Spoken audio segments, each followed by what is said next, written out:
Hi everybody, Jay here from Jay Explains Food. Today we have for you cool as a cucumber salad. That's right, it's a delicious salad, delicious side for summertime. First you're going to start with 2 English cucumbers, those are the long skinny ones. Then you're going to want to peel them like this, in stripes. Why do you peel them in stripes, you say?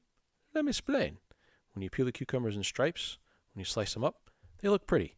And everybody knows that pretty food tastes better than ugly food. So we're going to slice them on the bias just like this. Choppa, choppa, choppa, choppa, choppa, choppa, choppa. On the bias means, let me explain, at an angle.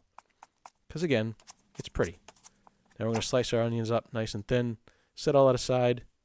So now we're going to make our marinade or dressing. First, we're going to get some apple cider vinegar. And we're going to put it in the bowl. Now, you say, why apple cider vinegar, you ask? Why not the plain old white vinegar? Well, let me explain. Apple cider vinegar has a sweet, almost malty flavor to it, which there's a bit of funk there, and it brings more umami to the party than a white vinegar could. So then we add a bit of salt, a bit of sugar, a bit of fresh ground pepper, and then we're going to stir that all up until the sugar and salt have dissolved into the vinegar.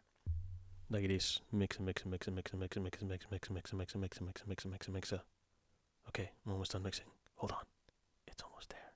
There we go. Yay! Then we're going to add a little bit of neutral oil, like a canola oil, because it doesn't have a whole lot of flavor. That's really just for mouthfeel. Then we're going to add our cukes and onions into the bowl, like this. And then we're going to stir that all up, like this. And then we're going to throw that in the chill chest for at least 4 hours. Overnight's probably better to let those flavors all set up and meld and mesh and wed their way into each other, into the cucumbers and the onions. Head on over to jaysplainsfood.com for the full recipe and ingredient amounts. Come back next week and I'll explain another one to you.